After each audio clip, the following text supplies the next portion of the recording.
The dismissal.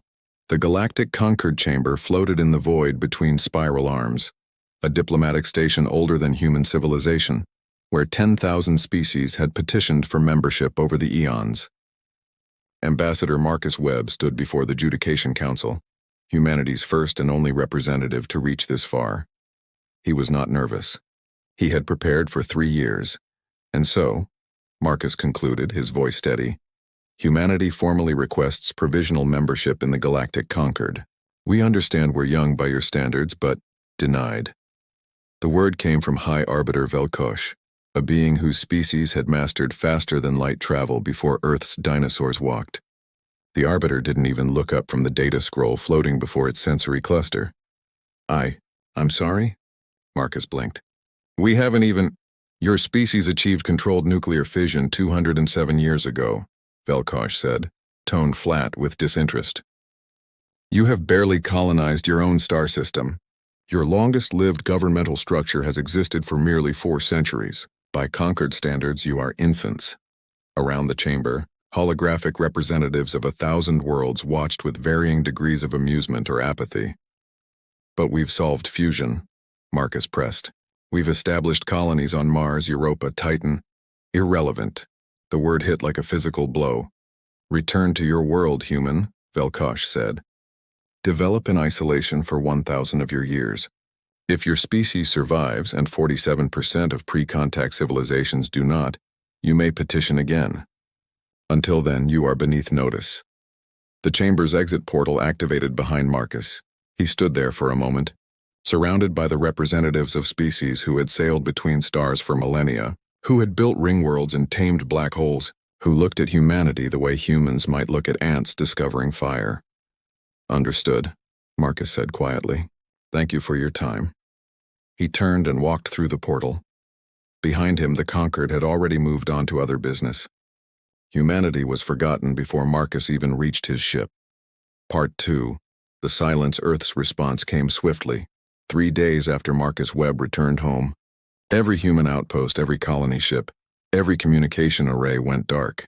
Earth's quantum entanglement networks, the same ones the Concord had smugly informed them were derivative and crude, simply stopped transmitting to the outside galaxy. The Concord noticed, briefly. The humans have gone quiet, observed junior analyst Thexil, reviewing deep space monitoring data. Perhaps they've experienced a systems failure. Or they're sulking, replied senior monitor Cavden. Young species often react poorly to rejection. They'll be back in a century or two begging for scraps of our technology. No one investigated further. Why would they? Humanity was beneath notice. What the Concord couldn't know. What their sensors couldn't detect behind Earth's suddenly opaque communications barrier was that humanity had made a decision. If the galaxy wouldn't accept them as equals, they would become impossible to ignore. Strategic Command. Luna Station. 3 weeks after the rejection, Admiral Chen Wei stood before the assembled leaders of humanity's space programs, military branches, and scientific institutions. Behind her, Earth hung in the viewing port like a blue jewel. They called us primitive, Chen said. They called us irrelevant.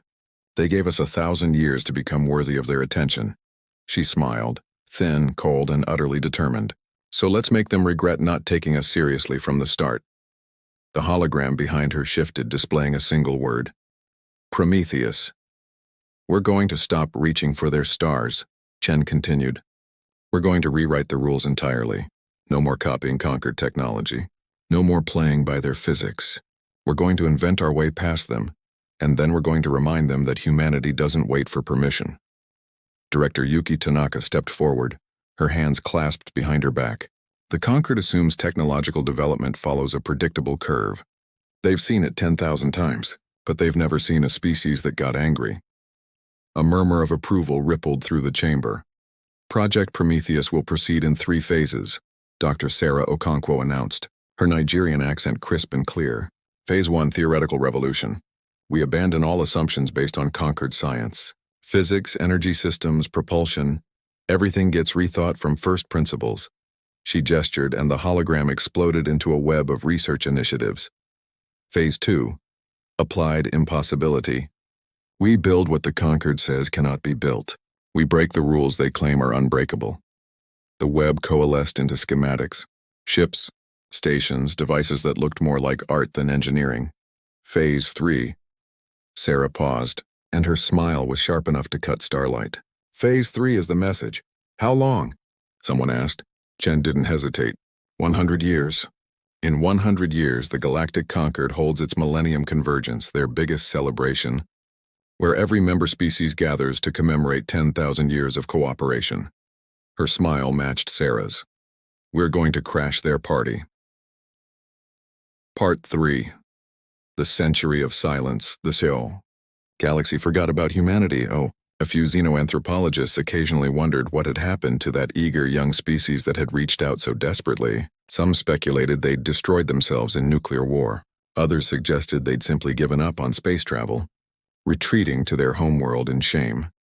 No one suspected the truth. Behind their communications blackout, humanity was working. Year 7. The Quantum Breakthrough Doctor. James Okafor stared at the test results, his hands shaking. It's stable, he whispered. The quantum cascade drive, humanity's first true innovation, didn't just move a ship faster than light. It moved the ship through cascading probability states, existing in multiple locations simultaneously, until observation collapsed the wave function at the destination. Ships didn't travel. They became uncertain until they arrived. The Concord will say it violates causality, his colleague noted. The Concord, James replied, can kiss my ass. Year 23. The Neural Revolution Consciousness. Humanity discovered was quantum entangled at its deepest level, not mystically, physically. Dr. Li Hua's team mapped the first neural consciousness network, a distributed intelligence that existed across millions of minds simultaneously, each person retaining individuality while accessing a collective processing layer that made traditional computers look like abacuses. We're not becoming a hive mind, Li Hua explained to the ethics committee. We're becoming a symphony, every instrument distinct, but the music is transcendent. Within a decade, 2 billion humans had voluntarily joined the network. Problem-solving became collaborative at a species-wide level. Innovation accelerated exponentially.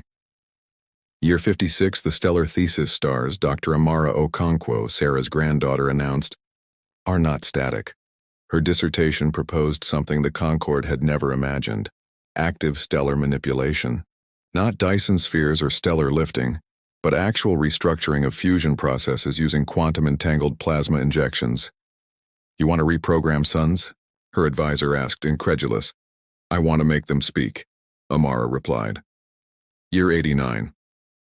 The Convergence Protocol Admiral Chen Wei was 97 years old, her body sustained by medical technologies that made Concord medicine look medieval. She stood in the same lunar command center where she'd launched Project Prometheus 9 decades earlier.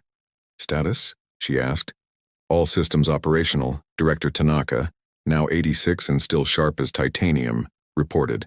Quantum cascade drives integrated across the fleet. Neural network at full cohesion. Stellar manipulation arrays deployed in 47 systems. The target date? 11 years, 2 months. The Millennium Convergence, Chen smiled. Then let's make sure the galaxy remembers why you don't dismiss humanity. Part 4. The Convergence. The Galactic Concord's Millennium Convergence was the event of the era. 10,000 species sent representatives. The gathering took place in the Celestian system, a carefully preserved neutron star binary that had witnessed the Concord's founding. Ships from across the galaxy congregated, vast world ships, elegant diplomatic cruisers, swarms of microcraft from hive civilizations. High Arbiter, Velkosh, now ancient even by their species. Standards prepared to deliver the keynote address, celebrating 10 millennia of galactic cooperation, progress, and peace. No one was thinking about humanity. Why would they? Exactly 100 years, 3 months, and 7 days after humanity's rejection. The convergence ceremony began at the astronomical equivalent of midnight across the assembled civilization's time zones. Velkosh stood before billions of attendees, both physical and holographic. We gather, the Arbiter intoned, to celebrate the wisdom of patience, the virtue of measured. Every alarm in the Celestian system activated simultaneously, not danger alerts. Astronomical alerts. What? Velkosh began. Something's happening, a sensor operator gasped. Stellar anomalies. Multiple systems. Hundreds of, no, thousands, across the gathered species. Every astronomer, every ship's scientist, every monitoring station turned their instruments outward, and then they saw it. Part Phi, the message 50,000 stars ignited. Not naturally. Not randomly. In perfect synchronization, across a volume of space encompassing half the galaxy, stars flared with controlled precision. Blues giants, red dwarfs, yellow main-sequence stars, all of them pulsing with choreographed luminosity. From the vantage point of the convergence, the effect was unmistakable. The stars spelled words across the heavens. Earth remembers the message burned for 17 seconds, long enough for every civilization in the conquered to see it, to record it, to know with absolute certainty that it was artificial. Then, just as precisely, the stellar flares subsided. Normal stellar activity resumed, except now, everyone was staring at the sky in stunned silence. That's impossible, breathed a Velkoth counselor. Stellar manipulation on that scale, the energy requirements alone, the coordination. Trace the origin, Velkosh commanded, their voice shaking for the first time in centuries. The results came back instantly. Sol system, the analyst reported. Earth, the humans, silence.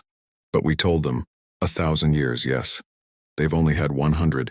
Incoming transmission, the communications officer announced. Source Sol system. It's addressed to the Galactic Conquered, from someone called Admiral Chen Wei. Put it through, Velkosh said quietly. The hologram materialized.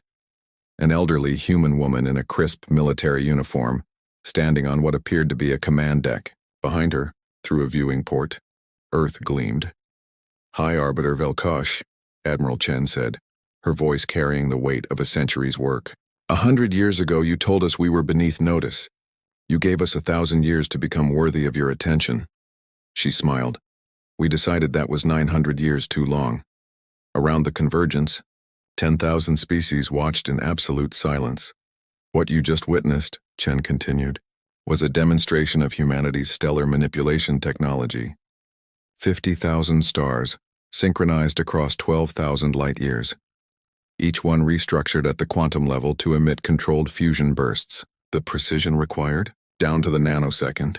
The energy expenditure, approximately 1047 joules. She let that sink in. Your fastest ships travel at 100 times light speed using hyperspace tunnels. Our quantum cascade drives make distance a suggestion. Your neural networks are impressive. Ours span 4 billion minds working in conscious symphony. Your Dyson spheres harvest stars. We compose with them. Chen stepped forward and her expression hardened. You dismissed us because we were young, because we didn't follow your proven paths, because we hadn't learned to build what you'd already built. She paused. You were right that we were young, but you were wrong about what that meant. We didn't have 1,000 years of assumptions to unlearn. We didn't have centuries of proven techniques limiting our imagination. We were children, angry children who refused to accept your judgment of our potential. So we rebuilt physics. We reimagined consciousness. We turned stars into instruments and the galaxy into our canvas. The hologram showed Earth's sun, pulsing gently with impossible precision. This message isn't a declaration of war, Chen said. It's not a threat. It's a reminder. She leaned forward and her voice dropped to something almost gentle. Humanity doesn't wait for permission to be great. We don't ask for approval to reach beyond our limits. And we don't forget when someone tells us we're beneath notice. 1,000 years, you said. We did it in 100. Imagine what we'll do with the other 900. The transmission ended. The convergence chamber remained silent for a full minute. Then, High Arbiter Velkosh did something unprecedented in 10,000 years of conquered history. They laughed. It started as a quiet wheeze, then built into genuine, incredulous laughter that shook their entire sensory cluster. What have we done? Velkosh whispered, still laughing. What have we created? A junior counselor ventured. Should we respond? Respond? Velkosh turned to face the assembly. Respond to a species that just casually demonstrated they can manipulate stellar fusion across half the galaxy? That went from barely spacefaring to post-singularity in a single century? They gestured at the sky where Earth's message still burned as an afterimage in everyone's sensors. We don't respond, Velkosh said quietly. We invite them immediately. Full membership, no probationary period, no conditions. They paused. And we pray to whatever gods we still believe in that they're in a forgiving mood. Epilogue: The Integration 5 years later. Ambassador Sarah Chen Tanaka, named for her great-grandmother and the director who'd helped plan project. Prometheus stood in the same galactic Concord chamber where Marcus Webb had been dismissed a century before. This time, the chamber was packed. Every species representative had insisted on attending. Earth's petition for membership had been approved unanimously in 17 seconds, a Concord record. Now they wanted to understand how. So, Velkosh asked, their tone carefully respectful. The stellar manipulation. How did you achieve precision over such vast distances? Sarah smiled. We stopped thinking of space as distance and started thinking of it as probability.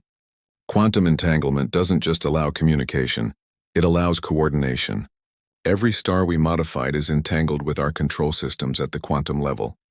Distance becomes irrelevant. And the energy requirements? Another counselor pressed. 0-point field extraction, Sarah replied casually. We're drawing from vacuum energy.